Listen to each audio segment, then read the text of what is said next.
أسعد الله أوقاتكم بكل الخير والمودة. أهلا وسهلا بكم في قناتي. قصتنا اليوم بعنوان الأميرة والراعي الذكي، وهي من القصص الخيالية المشوقة. أرجو أن تنال إعجابكم. ضع السماعات، أغلق عينيك واستمع. كان يا مكان في قديم الزمان، وفي سالف العصر والأوان، ولا يحلو الكلام إلا بذكر الرحمن، والصلاة والسلام على سيدنا محمد خير الأنام. كان يا مكان وفي مملكة بعيدة ملك ولديه ابنة وحيدة، وقد كانت في غاية الحسن والجمال، وزد على ذلك أنها كانت ذكية جدا، لا يستطيع أحد منافستها في ذلك. وفي يوم وقد بلغت سن الزواج، عرض الملك عليها الأمر وقال لها: يا ابنتي وقرة عيني، أريد أن أراك وقد تزوجت من أحد الأمراء أو النبلاء الذين يتحرقون شوقا للزواج بك، فقد كبرت في السن ولم أعد قادرا على الحكم، وأظن أن حكمتك وفطنتك ستساعدانك على اختيار الرجل المناسب.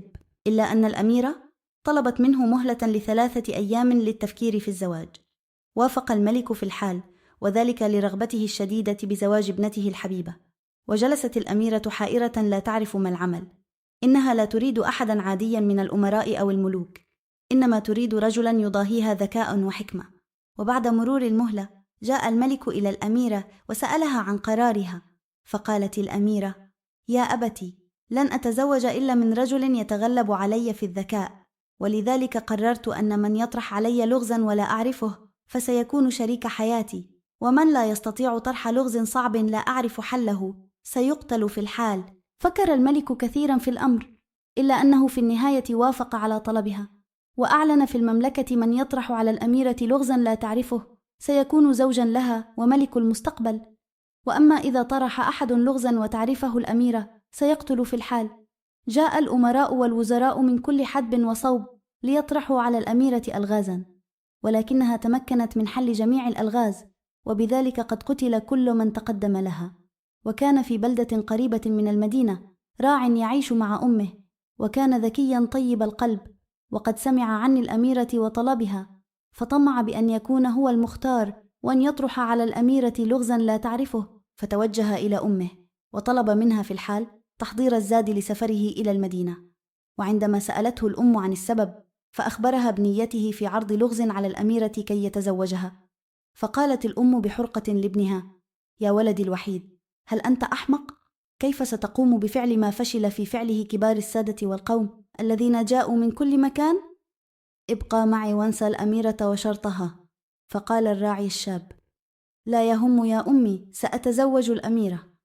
حضري الزاد والماء وأنا أهيئ الحمار. حزنت الأم كثيرا على مصير ولدها، ومع أنها كانت تحبه كثيرا، ولكنها كانت تفضل أن يموت ابنها في الطريق على أن يشنقه الملك. لذلك وضعت له سم في الأرغفة التي أعدتها له، وحاولت مرة أخرى ردع ابنها عن هذا العمل، إلا أن الراعي الشاب أصر على ذلك. أحضرت الأم الطعام لولدها والدموع تنهمر من مقلتيها، وهي على يقين بأن ابنها لن يعود إليها مرة ثانية، فحتى لو لم يتناول الأرغفة المسمومة فإنه لن ينجح في مهمة الأميرة. ركب الراعي حماره وأخذ قوسه وودع أمه، وذهب في طريقه يفكر في اللغز الذي سيطرحه على الأميرة. وفي طريقه شعر بالجوع الشديد، فجلس تحت شجرة وارفة الظلال وهم بأكل الأرغفة. وفجأة ظهر له أرنب بري، فأخذ قوسه وصوب باتجاه هذا الأرنب، غير أنه لم يصبه، بل أصاب أرنب بريا آخر مر هناك صدفة، وعندها قال في نفسه: الآن لدي جزء من اللغز، وهو قذفت ما رأيت وقتلت ما لم أرى. واكتشف لاحقا أنه صاد أرنب كانت حاملا، ففتح بطنها وأخرج الأرانب الصغيرة وأكلها، وقال: مرة أخرى لدي جزء آخر من اللغز، أكلت المولود الذي لم يولد ولم يكبر. وكم كان سعيدا بهذا اللغز الذي لن تتمكن الأميرة من حله حتى ولو بعد سنين. وبينما كان يأكل الأرانب الصغيرة، أكل الحمار الأرغفة المسمومة التي حضرتها الأم، وفي الحال مات الحمار. عندها عرف أن الأم سممت الطعام لكي يموت ولا يقتله الملك، لأن أمه كانت متأكدة من موته. فقال: سامحك الله يا أمي. بعد ذلك جاء 3 غربان وأكلت من أحشاء الحمار الميت، مما أدى إلى موتها. وقال الراعي: وهنا اكتمل اللغز: قتلت أمي الحمار، والحمار قتل 3. وأكمل مسيره إلى المدينة، وأمارات الفرح تعلو وجهه، وأصبح يحلم بالأميرة التي سيتزوجها عن قريب. وفي النهاية وصل إلى المدينة، واتجه إلى الخان بعد أن أعياه التعب. وعندما طلب الطعام والشراب، قال له صاحب الخان: أراك غريبا عن المدينة أيها الشاب. فأجابه الراعي بأنه سيتوجه في اليوم التالي إلى القصر، ويطرح على الأميرة لغزا: لن تعرفه وسيتزوج الأميرة. ضحك الأخير منه ساخرا وقال: رحمك الله يا بني، واتركه بعد أن حضر له غرفة يستريح بها من عناء السفر. وفي اليوم التالي ترك الراعي الخان وتوجه إلى القصر، وقد ودعه صاحب الخان وداعا غير ملقي. وصل الراعي إلى القصر وطلب رؤية الملك، ولكن الحراس قالوا له أننا لا نستقبل المتسولين، وذلك لهيئته التي كانت تدل على فقره الشديد. فأخبرهم أنه يريد الملك، وذلك لكي يعرض على الأميرة لغزا لن تستطيع حله. وفي الحال ذهب أحد الحراس إلى الملك وأخبره بالأمر. دهش الملك من هذا الراعي، ولكن لا يمكنه أن يرفض عرضه، وذلك بأن كلام الملك يجب أن ينفذ، والإعلان لا يقتصر على الأمراء والنبلاء بل على جميع الشبان. وعندما استقبله الملك حاول أن يرده عن هذا الأمر شفقة ورحمة به، إلا أن الراعي أصر على نيته وقوله، وقال: سأعرض على الأميرة لغزا، فإن حلته فسيكون موتي ولن أندم على ذلك، فالحياة التي أعيشها لا قيمة لها. أما إذا لم تعرف الأميرة الجواب سأتزوجها. عندها أسقط بيد الملك وطلب من الأميرة الحضور. وعندما سمعت الأميرة بهذا الراعي من الوصيفة ضحكت وسخرت منه قبل أن تراه، فلبست أفضل ما عندها وحضرت أمام الملك. وعندما رآها الراعي أعجب بجمالها وحسنها. وعندها قال الملك للراعي: اطرح لغزك أيها الراعي على الأميرة وودع الدنيا. سلم الراعي على الأميرة وقال: ضربت ما شاهدت، فأصبت ما لم أشاهد، أكلت الجنين الذي لم يزداد بعد، قتلت والدتي الحمار، والحمار قتل 3 فكري في الأمر يا أميرتي، ما الجواب؟ تفاجأت الأميرة من هذا اللغز الذي لم تسمع به من قبل، وظلت تفكر كثيرا، وفي النهاية قالت لنفسها: مهما فعلت لن أعرف الجواب. يظهر أن هذا الراعي ذكي جدا، سأجرب أن أتغلب عليه بحيلة أخرى. يمهلها 3 أيام لتفكر في الحل، وطلبت من الراعي المكوث في إحدى غرف القصر حتى انقضاء المهلة. وفي الليلة الأولى أرسلت إليه الأميرة أجمل خدمها، وطلبت منها أن تجاريه في الكلام ليبوح لها بسر اللغز. ذهبت الوصيفة إلى حجرة الراعي، وبدأت تتحدث إليه بمعسول الكلام وتثني عليه وعلى ذكائه، إلا أن الراعي عرف ما كانت تنوي عليه هذه الوصيفة، واستمر الكلام حتى الصباح دون أن يكشف لها سر اللغز. وفي الصباح عادت الوصيفة بخفي حنين للأميرة وأخبرتها بما حدث، فقالت الأميرة أن هذا الراعي ليس بسيطا. وفي اليوم التالي أرسلت وصيفة أخرى لتحاول معه من جديد، ولكن حدث ما حدث مع الوصيفة الثانية، فقررت الأميرة في الليلة الثالثة أن تذهب بنفسها وتحاول مع هذا الراعي. فقال لها الراعي بأنه سيكشف السر لها في صباح اليوم التالي، ولكن عندما استيقظ كانت الأيام ال3 قد مرت، وقال لها أنه ليس هناك سبب يجعله يكشف سره. بعد ذلك قال الملك للأميرة: حسنا يا ابنتي، لقد كسب الراعي، وعليك أن تتزوجيه في الحال. لاني الملك وعلي أن أنفذ كلمتي. لكن الأميرة اعترضت على كلام الملك وقالت: إنها ليست مستعدة للزواج من راع بسيط إلا إذا استطاع أن يقوم ب3 أشياء، وإذا لم يفعلها ستقتله في الحال. سأل الراعي عن هذه الأشياء، وقد عرف أنه في محنة جديدة. قالت الأميرة: أولا، عليك أن تأخذ 100 أرنب بري إلى الحقل وترعاها طوال اليوم، وعند المغيب تعود إلى القصر دون أن تضيع واحدا منها لمدة 3 أيام، وبعد ذلك سيكون عليك أن تحبس في غرفة فيها 100 رغيف، وعليك أن تأكلها في يوم واحد. وأما الشيء الأخير أن تفصل كومة كبيرة من القمح والشعير في ليلة واحدة، وأضافت شيئا أخيرا: عليك أن تحضر إلى القصر وفي جعبتك حكاية لا تصدق. عندها قال الراعي: هذا مستحيل يا أميرتي، إلا أن الأميرة أصرت على ذلك. وخرج الراعي من القصر حزينا يفكر في اللغز الذي لم ينفعه في شيء، ولن يتزوج الأميرة. وعندما كان يستريح حزينا مهموما يفكر في الأمر، ظهرت له عجوز ساحرة وقالت له: ما بك أيها الشاب تجلس هنا وحيدا؟ عندها تنهد وأخبرها بكل ما حدث معه، فقالت له: لقد حققت شرط الأميرة ويجب أن تتزوجها، أما طلبات الأميرة فأنا سأساعدك بتحقيقها.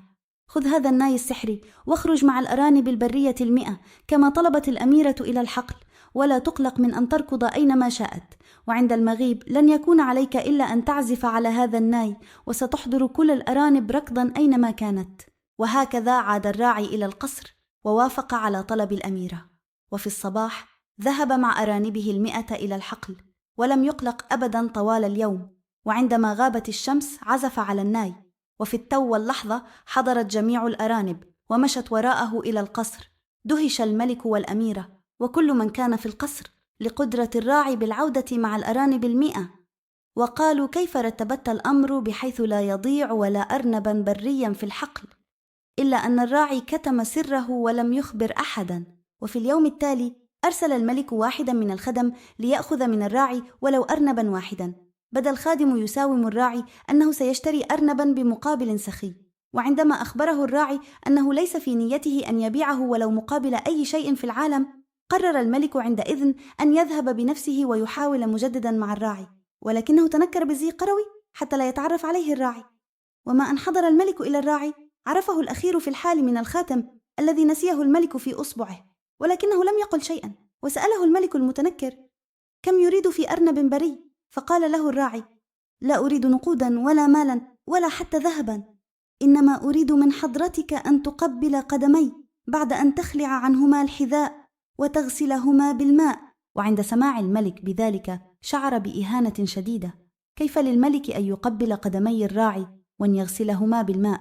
إنه الملك ولن يفعل ذلك. ولكن بعد ذلك فكر في أن عدم زواج الأميرة من الراعي يستحق العناء والإهانة، وعلى كل حال لن يعرف أحد أنني قمت بهذا العمل. وفعلا هذا ما حدث. خلع نعلي الراعي وقبلهما ثم غسلهما بالماء، وبعد ذلك أعطى الراعي الأرنب للملك وهو يضحك في سره.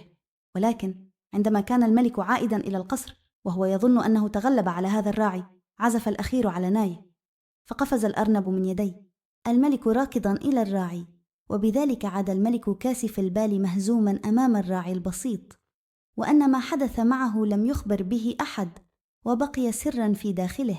وبعد مرور 3 أيام قال الملك للراعي: حسنا، اجتزت المهمة الأولى، والآن سنحبسك في غرفة فيها 100 رغيف من الخبز لتأكلها في يوم واحد. دخل الراعي إلى السجن حزينا مهموما لا يدري ما يفعل، فظهرت الساحرة مجددا وقالت له: لا تقلق أيها الراعي، فقط عليك أن تعزف على الناي، وستأتي الطيور في الليل وتأكل كل الأرغفة. وفي الليل عزف الراعي على نايه، وفي التو واللحظة دخلت من الشباك طيور كثيرة من كل الأنواع والأشكال، وأكلت الخبز كله دون أن تترك أي فتات. وفي الصباح دهش الجميع من الراعي الذي قام بالمهمة الثانية دون أن يعرفوا كيف حدث ذلك. وعندها أمر الملك بحبس الراعي مع كومة كبيرة من القمح والشعير، وظن بذلك أنه سيتغلب على الراعي الطيب، وقال له: سنرى في الصباح كيف ستستطيع فصل هذه الحبوب عن بعضها في ليلة واحدة. وبقي الراعي يفكر ما يفعل، ولكن كما تعرفون لقد أصرت الساحرة على مساعدة الراعي، لأنها عرفت أنه نفذ شرط الأميرة وشعرت أنه مظلوم، لذا حضرت مرة أخرى وقالت له: أيها الراعي، لا تحزن ولا تقلق، اعزف على الناي ونم قرير العين، ولاحقا سيأتي النمل ليفصل حبوب القمح عن الشعير. وبالفعل عندما استيقظ الراعي في الصباح رأى كومتين في الغرفة وقد فصل القمح عن الشعير، وهكذا نفذ الراعي المهمة الأخيرة بنجاح، وكم كان مسرورا لهذا الأمر. وعندما التقى بالملك والأميرة والحاشية في القاعة الكبيرة، قالت الأميرة: لقد حققت كل ما طلبت، ولكن تبقى الحكاية، هل تذكر؟ يجب عليك ذكر حكاية لا تصدق. فقال الراعي وهو ينظر إلى الملك: في جعبته حكاية، إن قلتها لن يصدقها أحد حتى ولا الملك. فنظر الملك إلى الراعي بنظرة غريبة وقال: احكي لنا الحكاية التي لا تصدق. ولكن الراعي فضل أن يهمس بأذن الملك الحكاية أولا ثم يرويها على الحضور. فوافق الملك واقترب منه الراعي وقال هامسا: هل ستصدق الأميرة والحضور أنك يا مولاي قد قبلت قدمي وغسلتهما بالماء؟ وعند سماع الملك بهذا الكلام وقف غاضبا وقال بأعلى صوته: فعلا إنها قصة لا تصدق، وعلى الأميرة أن تتزوجك في الحال. وعندها اعترضت الأميرة وقالت: نريد أن نسمع الحكاية أولا. فقال الملك: أن لديه قصة فعلا لا تصدق، وقد حقق جميع الشروط والمهمات، وإن لم تتزوجيه سأقتلك في الحال. وعندما رأت الأميرة غضب الملك وأنه جاد فيما يقول، وافقت الأميرة في النهاية على الزواج من الراعي. وفي قرارات نفسها عرفت أن الراعي ليس فقط تغلب عليها في الذكاء، إنما على الملك أيضا. وعندما عُين الزفاف وبدأت الوصيفات بتحضير الأميرة وزينتها، دخل الملك على الأميرة وقال لها أن الراعي ذكي وطيب القلب، وأنها ستعيش معه سعيدة جدا. فقالت الأميرة وقد صرفت كل من كان في الغرفة: ألا تريد يا أبي أن تحدثني بالقصة التي لا تصدق؟ فأني ما زلت حتى الآن أفكر بها. نظر الملك حوله يراقب الغرفة، واقترب من الأميرة وأخبرها هامسا عما حدث مع الراعي، وكيف أنه قبل قدميه وغسلهما، ولا يجوز للحاشية أن تسمع القصة وإلا أصاب الملك السخرية والذل. فابتسمت الأميرة بعد سماعها وضحكت بأعلى صوتها وقالت للملك إنه حقا رجل ذكي لم يقدر عليه كلانا. وعندما كان الراعي يهيئ ملابس الزواج حضرت إليه الساحرة وقالت له: مبارك لك الزواج، فأنت تستحق أيها الطيب، ولكن أعد إلى الناي، وبذلك أكون قد ساعدتك في جميع المهمات. فأعاد الراعي الناي إلى الساحرة وشكرها على صنيعها، وبلمح البصر اختفت من أمامه، ولكنه لن يتزوج دون حضور أمه، فأرسل بإحضارها مع جنود الملك، وأمر الملك الجنود مع عربة فخمة مذهبة لإحضار أم الراعي. وعندما وصلوا إليها أخبروها بالحضور إلى القصر لمقابلة الملك، وكم كان الحزن باديا على وجهها والدموع تنهمر على وجنتيها، وقد ظنت أن ابنها قد مات وهو يحاول تنفيذ شرط الأميرة. وما أن وصلت إلى القصر ورأت ابنها أخبرها بكل ما حدث معه.